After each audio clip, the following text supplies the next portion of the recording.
The sun was beginning to dip below the horizon, casting a soft golden glow over Riverside Park. James Mitchell, an FBI agent, sat alone on a weathered park bench, his mind lost in the pages of a novel. The bustling city around him seemed to fade away as he embraced the solitude. This park, with its rustling leaves and distant sounds of children's laughter, had always been his escape, a place to clear his mind and recharge. He had been here countless times before, but today, something felt different. If you've been enjoying this story so far, don't forget to hit that subscribe button on Black Struggles for more thought-provoking content. Your support really helps us grow and bring more stories like this to light. Across the park, Officer Jake Thompson, a seasoned cop, was on his usual patrol. With 2 decades on the force, he prided himself on knowing the city better than anyone. But as his gaze fell on James, sitting alone, a chill ran down his spine. There was something about him, too calm, too composed. It was unsettling.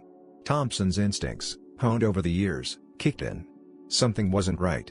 If you like the message in this video, leave a comment with 1 to let us know.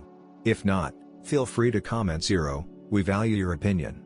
If you're just here for the story and don't have much to add, don't forget to subscribe for more content that dives into these deep, real issues. James wasn't a familiar face, and Thompson felt the stirrings of suspicion. He had heard vague reports of a suspect matching James's description, though it was a flimsy lead at best. But in his mind, it was enough. Something about this man sitting so relaxed, so at ease, didn't sit right with Thompson. James, sensing someone was watching him, looked up. His eyes met Thompson's, and for a brief moment, the two locked eyes. Thompson's gaze was cold, filled with doubt and prejudice, while James's was steady, unafraid. A flicker of unease passed through Thompson. This wasn't just any man, it was someone who didn't seem fazed by authority. And that bothered him. A sense of dread grew within Thompson as he took his first step toward James. The encounter, though simple on the surface, was about to spiral into a tension-filled showdown that neither of them could have anticipated. Like, share, and comment below if you feel the urgency of this moment in the story. Let's get this conversation going. As Officer Thompson approached James, his boots echoed on the pavement, each step sharpening his unease. There was something about James's calm demeanor that didn't sit right with him. It wasn't just the unfamiliar face, it was the confidence, the lack of fear. Thompson had seen enough to know when something was off. He felt a knot form in his stomach as he got closer. "Mind if I ask what you're doing here?" Thompson's voice was firm, his suspicion cloaked in what he hoped sounded like casual authority. He wanted answers, but even more, he wanted control. He didn't trust James, his mind was already running through scenarios, justifying what he was about to do. James closed his book slowly, marked the page with his finger, and looked up. "Just reading," he replied evenly, his tone calm but deliberate. He could sense the officer's unease and knew that this was not just a random interaction. Thompson didn't like the nonchalance. He had expected something more. "You from around here?" The question was routine, but his eyes kept scanning James's face, looking for any crack in his story, any sign of guilt. The words hung in the air, and James could feel the weight of them, heavy with accusation. James smiled slightly, though it didn't reach his eyes. "I've been around," he answered, offering as little as possible. He knew this was a delicate moment. One wrong move, one misstep, and the situation could escalate. Thompson's eyes narrowed. The vague responses were frustrating, and his patience was running thin. "Show me some ID," he demanded, his voice taking on a sharper edge. It wasn't a request, it was an order. For a split second, James considered his options. He could comply, knowing the consequences of refusing might be worse, but he also knew that he had the right to decline. "Am I under arrest?" James asked, his voice low but firm. He met Thompson's gaze without flinching, standing his ground. Thompson's hand twitched toward his holster, and the air grew thick with tension. "You'll be if you don't cooperate," he shot back. His voice was tight, his grip on the baton hardening. He couldn't back down now, not after all the years he'd spent maintaining control over situations like this. But deep down, something about James's calm demeanor rattled him. This wasn't how things were supposed to go. The tension was palpable, thickening with every passing second as James slowly reached into his pocket. His every movement was deliberate, controlled, yet it seemed to make Officer Thompson even more anxious. He could see Thompson's eyes flickering to his hand, watching every inch of his body, waiting for any sign that James would make a sudden move. The officer's hand was still hovering near his baton, ready to escalate if things went sideways. James handed over his wallet without saying a word. His calmness, The way he moved without fear only seemed to feed Thompson's frustration. The officer snatched the wallet from his hand, flicking through it with quick, dismissive motions. His eyes scanned the ID, but the name meant nothing to him. Alex Carter, a name that wouldn't ring a bell in his world. To Thompson, it was just another piece of paperwork. Yet, as he stared at the ID, something gnawed at him. There was an odd sense of familiarity in the name, but he couldn't place it. He shook off the feeling and looked back at James, still glaring. "Stand up," Thompson barked, his voice strained, his grip on the wallet tighter than necessary. James sighed inwardly but rose slowly from the bench, his hands still visible in the open. He wasn't about to give Thompson any excuse to act rashly. The weight of the handcuffs suddenly felt heavier on his wrists as Thompson roughly grabbed his arm and pulled him toward the patrol car. It was the moment of no return, and both men knew it. The walk to the car was silent, but the air between them crackled with an unspoken understanding. James knew exactly how this would unfold. He had been in situations like this before, but this time, it felt different. Thompson was acting with a mix of blind authority and unchecked prejudice. James felt his chest tighten as he was pushed toward the back of the car, the cold metal of the handcuffs digging into his skin. This was just another day in the long fight against racial profiling, but it was also a fight for his dignity. Inside the patrol car, James leaned back against the cold seat, his mind racing through the implications of what had just happened. He wasn't worried about himself, he knew who he was, but the system, the city, the people who held power. They had all made an assumption about him based on the color of his skin. The thought weighed heavily on him as the city streets blurred by. Thompson, on the other hand, drove intense silence, his mind churning with doubt. He could feel the unsettling presence of James behind him, unwavering, composed. The calmness that had unnerved him so much in the park now felt like a reminder of how wrong this entire situation was. He had arrested a man, no, a federal agent, based on nothing but assumptions. And with every passing second, the weight of his mistake grew heavier. Yet, his pride wouldn't let him turn back. Not yet. As the patrol car pulled into the precinct's parking lot, a sense of finality settled in the air. The engine hummed softly, but inside the car, the silence was suffocating. Officer Thompson gripped the steering wheel tightly, his knuckles white from the tension. He hadn't been in a situation like this before, not with an FBI agent, not with someone who seemed so aware. The realization of his mistake had begun to sink in, but his pride and determination to avoid looking weak kept him from admitting it. James, however, sat silently in the back of the car, his hands still cuffed behind his back. He could feel Thompson's anxiety growing with every passing second, but he stayed calm. He wasn't afraid, he knew this was coming. He had been in this exact situation before, wrongfully detained, prejudged, profiled. But this time, it was different. He wasn't just anyone. He wasn't just some suspicious man in the park. He was an FBI agent, a man with the authority to bring change to this broken system, but he knew it wouldn't be easy. Thompson parked the car and got out without a word, slamming the door behind him as he rushed to the back to pull James out. There was a nervous energy to Thompson's movements now, a sense of urgency in the way he handled James roughly, trying to maintain control of the situation. He led him inside the precinct, ignoring the curious stares of other officers. James didn't care. He walked calmly, shoulders squared, every step a quiet protest against the injustice. Inside the precinct, the usual hum of activity continued. Phones rang, officers filed reports, and conversations buzzed in the background, but all of it seemed distant, irrelevant. The only thing that mattered now was what would happen next. James was processed, but Thompson hesitated before turning over his ID. He didn't want to admit the possibility that he had made a colossal mistake. The officer behind the desk, Officer Jenkins, glanced at James's ID and hesitated. There was a flicker of recognition in his eyes. He quickly masked it, but James noticed. Jenkins handed back the ID and looked toward Captain Laura Bennett's office. "You'll need to take him to her," Jenkins said, his tone low. Thompson froze for a moment. He didn't want to involve Captain Bennett so soon. He was still grasping at straws, trying to justify his actions. But there was no escaping it now. "All right," Thompson muttered, his voice tight, knowing that the gravity of the situation had just shifted. He had to take James to Bennett, an officer who wasn't easily swayed by excuses or assumptions. As they approached Captain Bennett's office, the tension in Thompson's body was palpable.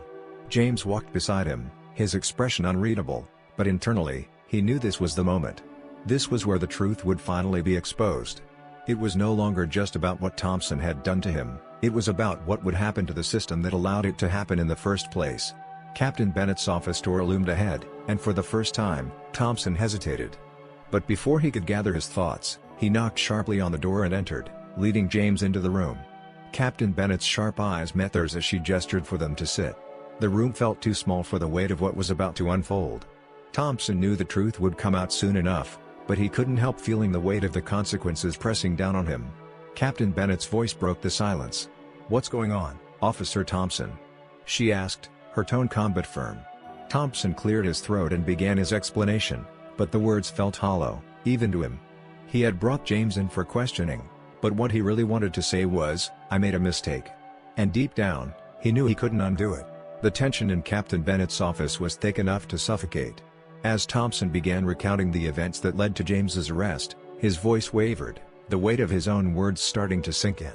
He stammered out his version, still holding on to the flimsy justifications in his mind. James had looked suspicious, sitting alone in a park, acting too calm for someone who wasn't a local. It was as if his entire narrative hinged on the color of James's skin rather than any concrete evidence.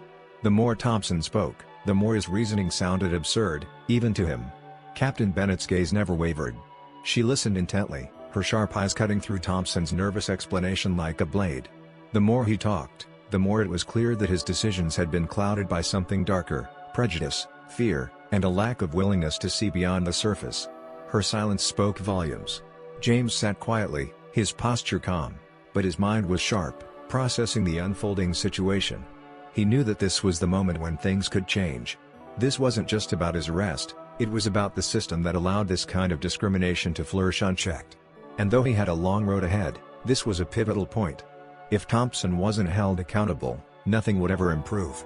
"Officer Thompson," Captain Bennett's voice broke through the room, and the weight of her words landed like a hammer. "Did you have probable cause to arrest this man?" She was direct, unyielding, as if daring him to continue with his feeble justifications. Thompson hesitated, his mouth dry. "He didn't cooperate. He didn't show me ID right away," he muttered, his words growing weaker by the second. "He was being evasive." Captain Bennett leaned forward slightly, her gaze piercing. "Being evasive?" Her voice was measured, but the force behind it was undeniable. "So, sitting in a park, enjoying a book, not showing immediate ID to a police officer, constitutes probable cause to you? What crime was he committing, Officer Thompson? What evidence did you have?" Thompson's jaw tightened. He had no answer. He could feel his entire world beginning to crumble around him, the foundation of his career, his beliefs, all shaking with the realization that he had made a critical error. The weight of his decision felt unbearable. His pride, the shield he had built over 2 decades on the force, was now completely useless.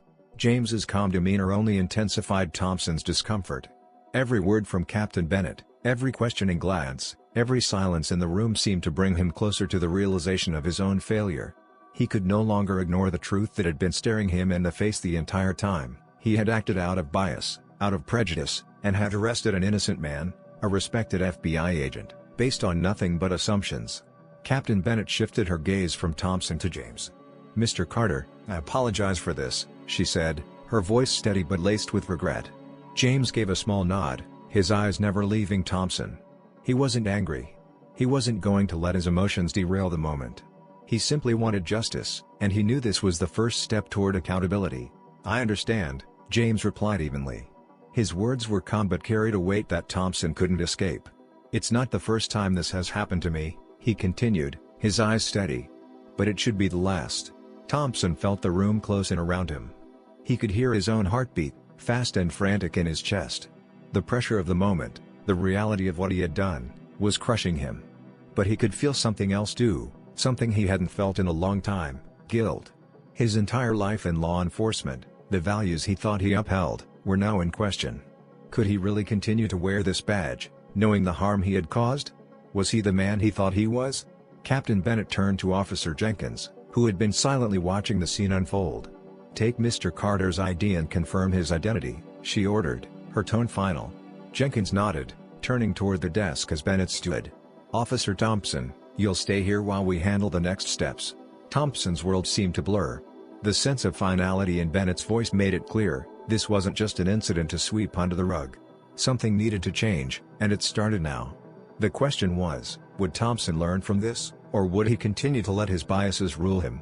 The consequences of his actions were just beginning to unfold, and he could feel the weight of them pressing down on him, suffocating any defense he had left.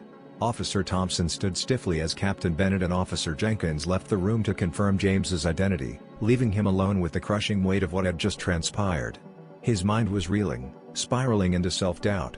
The image of James sitting in that park, so calm and composed, now haunted him. Thompson had judged him, assumed him guilty without any real cause, and now he was facing the consequences.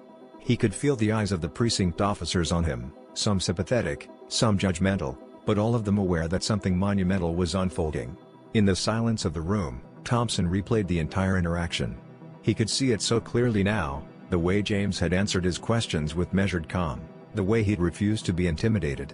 Thompson's grip on his baton had tightened when James looked at him, unflinching, as if James had known this moment would come. He had seen through Thompson, understood what was happening before Thompson even realized his own mistake. The truth was undeniable now. James hadn't been a criminal.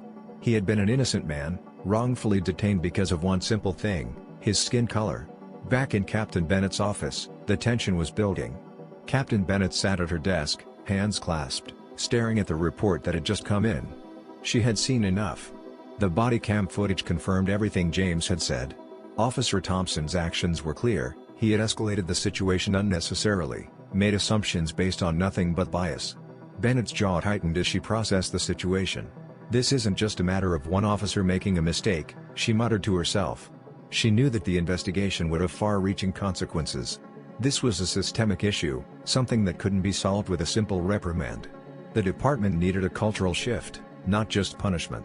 When Officer Jenkins returned with confirmation of James's identity, it only solidified the truth. The reality of the situation hit Thompson like a punch to the gut. James wasn't just any civilian, he was a federal agent, someone with the authority and experience to dismantle the entire system that had allowed such injustices to persist. And Thompson had wrongfully arrested him based on nothing more than a gut feeling, a feeling born of prejudice. Captain Bennett stood up from her desk. "Officer Thompson, you will stay here while I handle the next steps," she said firmly, her voice unwavering. She was done with the excuses. It was time for action. Bennett knew she couldn't let this slide. Not just for James, but for every citizen who had ever been wronged by a system that allowed officers like Thompson to abuse their power. As Bennett moved to leave the office, her thoughts raced. She had to ensure that this incident would not be swept under the rug. This was a turning point, and she couldn't afford to let it slip by. The system needed reform. The officers needed retraining. And Officer Thompson needed to face the full consequences of his actions. Meanwhile, in the hallway, James stood, his expression calm but his mind swirling with the weight of what was unfolding. He wasn't angry, he had seen this before. He had faced racial profiling and discrimination countless times, but this was different. This was an opportunity for change. And while he couldn't erase the pain of what had just happened to him, he could make sure it didn't happen again. He would be part of the solution, part of the necessary reform. But just as it seemed like justice would prevail, the door to the precinct swung open, and a voice that James had hoped he wouldn't hear again echoed through the hallway. "Captain, we need to talk," came the voice of Deputy Chief Raymond Curtis, a man with influence in the department and a history of looking the other way when it suited him. James turned, recognizing the tone immediately. Curtis had been one of those in the department who quietly protected officers like Thompson. The stakes were higher now, and James could feel the pressure building. Would the department finally do the right thing? Or would the forces that had always enabled injustice step in to protect one of their own? The stakes had just been raised. The fight for justice wasn't over yet, and the battle was far from simple. Thompson's actions had triggered a series of events that no one in the precinct, not even Captain Bennett, could predict. It was clear that the investigation was just the beginning of a much larger reckoning, one that would test the integrity of the entire department. The moment Deputy Chief Raymond Curtis stepped into Captain Bennett's office, the atmosphere shifted. His presence was enough to cast a shadow over the room, his reputation as a protector of the status quo well known throughout the precinct. As Bennett looked up, her expression was steely, though there was a flicker of concern in her eyes. She had been expecting this. Curtis had a way of inserting himself into situations like this, and his track record with racial profiling cases was far from commendable. "Captain, I think we need to pause on this investigation," Curtis began, his tone smooth, almost too calm. "This whole situation has escalated far beyond what it should be. We've got officers who've been doing their jobs for years without incident, And now you're allowing this to get out of hand." Bennett didn't flinch. She had seen this before. Curtis had always been about maintaining the department's image, not about ensuring justice. He was more concerned with the consequences of this case on the precinct's reputation than with the systemic issues that had caused it. "Deputy Chief, this isn't just about reputation," Bennett replied, her voice firm. "This is about accountability and integrity. Officer Thompson made a serious mistake, and it needs to be addressed." Curtis stepped closer, lowering his voice just enough so Bennett could hear the underlying threat. "You know how this works. If we go too public with this, it won't just ruin Thompson. It'll ruin all of us. The media will have a field day with this, and will be painted as a department rife with corruption. Is that what you want, Captain?" Bennett's hands clenched, her mind working quickly. She knew Curtis was right about one thing: the media would pounce. The public outcry could be devastating. But what Curtis didn't understand was that she couldn't turn her back on what was right. She had already made the decision that things needed to change. The department had been turning a blind eye to these problems for too long, and she wasn't going to let that continue. She wasn't about to sacrifice her morals just to protect a few reputations. "I'm not backing down, Curtis," she said sharply. "We're going to move forward with this investigation. Officer Thompson will face the consequences of his actions, and we'll deal with whatever fallout comes with it. The truth is more important than any public opinion." Curtis's eyes narrowed, and for a moment, the air between them seemed to thicken with unspoken tension. He didn't like being challenged. He didn't like losing control over a situation. But Bennett wasn't giving in. She had made her choice, and the wheels were already in motion. Meanwhile, James stood just outside the office, waiting. He had heard the exchange, and his gut churned with a mix of anger and frustration. He knew exactly who Curtis was. He knew how deeply ingrained the old ways of thinking were in this department, and it made his blood boil. Was this going to be another case of one officer getting away with it? Was the system truly going to protect its own, even at the expense of justice? Just as the tension in the office reached its peak, the door opened, and Captain Bennett looked up at him. "Mr. Carter," she said quietly, almost apologetically. "There's something I need to discuss with you." James nodded, stepping into the room with a sense of resolve. Bennett had made her decision, but Curtis's interference was a dangerous development. The stakes had just been raised, and it was clear that the battle wasn't over. But James wasn't backing down either. He wasn't just fighting for himself anymore, he was fighting for everyone who had ever been wronged by a system that seemed intent on protecting itself rather than serving the people.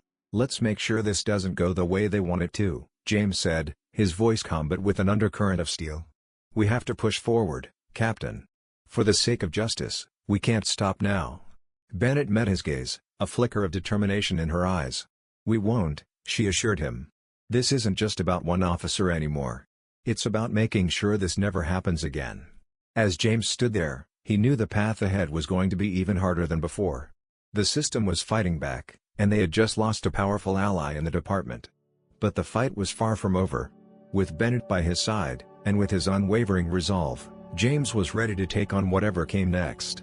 The consequences of this moment were only beginning to unfold, and the future of the precinct, of the department, and of the very fabric of justice, hung in the balance. Would the system survive this reckoning? Or would it crumble under the weight of its own corruption? The next steps would determine everything. The following days felt like a slow unraveling, with tension thickening every hallway and office in the precinct. The battle between doing what was right and protecting the status quo was escalating. Bennett had made it clear, there would be no turning back. But Curtis wasn't one to be easily swayed. His influence ran deep, and as much as Bennett fought to stand firm, she knew the fight wasn't over yet. The department had its own politics, its own dark corners, and Curtis was in one of those corners. James knew it too. He could feel the pressure building as the investigation into Thompson's actions took center stage. Curtis was rallying others behind him, quietly whispering about the fallout from this investigation, but the truth was, things had already gone too far. There was no going back. The pressure to conform to the old ways was strong, but James's quiet resolve only grew. On the day that everything came to a head, Bennett called James into her office. The door clicked shut behind him, and for a moment, there was only the quiet hum of the precinct outside. "Mr. Carter," Bennett said, looking more serious than ever, her hands folded on the desk. "I've received pressure from above, and I need you to know what's coming." Her voice was heavy, betraying the weight of her own internal struggle. James nodded, already bracing himself for the worst. He'd known it wouldn't be easy. He'd known they would try to bury this, try to push it aside in favor of damage control. But he also knew that this was the moment of truth, the moment when real change could happen or when the whole system would just reset and continue down the same destructive path. "I've been informed that they're going to try and settle this quietly," Bennett continued. "Curtis and others in the department want this to disappear. They want it swept under the rug, with minimal consequences. But I can't. I can't let that happen." James's heart raced. This was the point where it would either break or make something bigger. If Bennett stood her ground, this could change everything, not just for Thompson but for the entire department. If she didn't, well, James knew exactly what would happen. The system would self-protect once again. "Captain, I won't ask you to risk your career," James said, his voice low but steady. "But we both know what needs to be done here. The department needs to change. And it's going to take more than just one incident to fix it." Bennett looked at him, her expression unreadable for a moment. Then, she stood, walking around the desk to face him directly. "It's not just about Thompson anymore, James. It's about the entire system. About the culture that allows things like this to happen in the first place. We can't keep ignoring it." There was a silence, heavy with the magnitude of what they were discussing. Both knew that the stakes were higher than they ever had been. One decision would determine whether the fight for justice would be realized or whether the department would remain entrenched in its failures. Just as Bennett was about to speak again, the door opened. Deputy Chief Curtis stepped in, his presence almost suffocating. James could see the tension in Bennett's body, the way her shoulders tightened. This was it, the final confrontation. Curtis had come to put an end to what he clearly saw as a threat. "We need to talk, Captain," Curtis said, his eyes flicking over to James with a barely contained sneer. "The higher-ups want to know what you plan to do about this whole mess. I think we both know that pushing forward with this investigation won't do anyone any favors." Bennett's voice was firm, unwavering. "I'm going forward, Curtis. The investigation continues, and Officer Thompson will be held accountable." Curtis's face darkened. "You don't get it, do you? If you continue down this path, it won't just hurt Thompson. It'll hurt the entire department. The media will have a field day, and this will be your legacy, Captain. Do you really want that?" James stepped forward, his voice calm but full of conviction. "It's not about legacy. It's about what's right, Curtis. It's about change." Curtis's eyes flicked between the two, sizing up the challenge. There was a long, tense silence. For a moment, James thought Curtis might try to throw his weight around, push Bennett into submission. But instead, Curtis seemed to reconsider. The tension in his eyes shifted, and for the first time, he stepped back, realizing the battle he was fighting wasn't one he could win through intimidation alone. "This isn't over," Curtis muttered, turning on his heel and walking out of the office, his footsteps echoing down the hall. James let out a breath he didn't realize he'd been holding. He had expected a fight, but he hadn't expected Curtis to back down so easily. Maybe, just maybe, the tide was turning. With Curtis gone, Bennett turned to James. "We're doing this. We're taking this all the way. For justice. For change. For everyone who's been hurt by the system." James smiled, feeling a weight lift from his shoulders. It wasn't over yet, but this was the first real victory in a long time. There was still much work to be done, and many obstacles ahead, but for the first time in a long while, he felt a glimmer of hope. As he walked out of the precinct, James knew the battle for justice was far from over.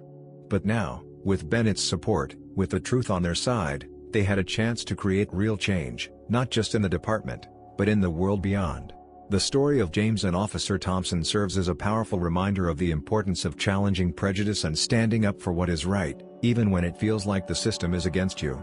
In today's world, we still see many instances of injustice, whether in law enforcement, workplaces, or everyday interactions. Often, the most vulnerable are judged based on assumptions and biases, not facts or actions.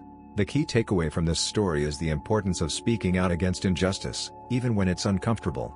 Just as James stood his ground and refused to be intimidated, we must have the courage to challenge discrimination and demand accountability. This isn't just about one person or one situation, it's about changing the systems that allow prejudice to thrive. As individuals, we can apply this lesson by questioning our own biases and striving to see people for who they truly are, not just what we assume them to be. We can also advocate for fairness and equality, whether it's by supporting those who are wronged or by pushing for changes in systems that perpetuate inequality. Change is possible when we refuse to stay silent and when we work together to ensure justice and respect for everyone.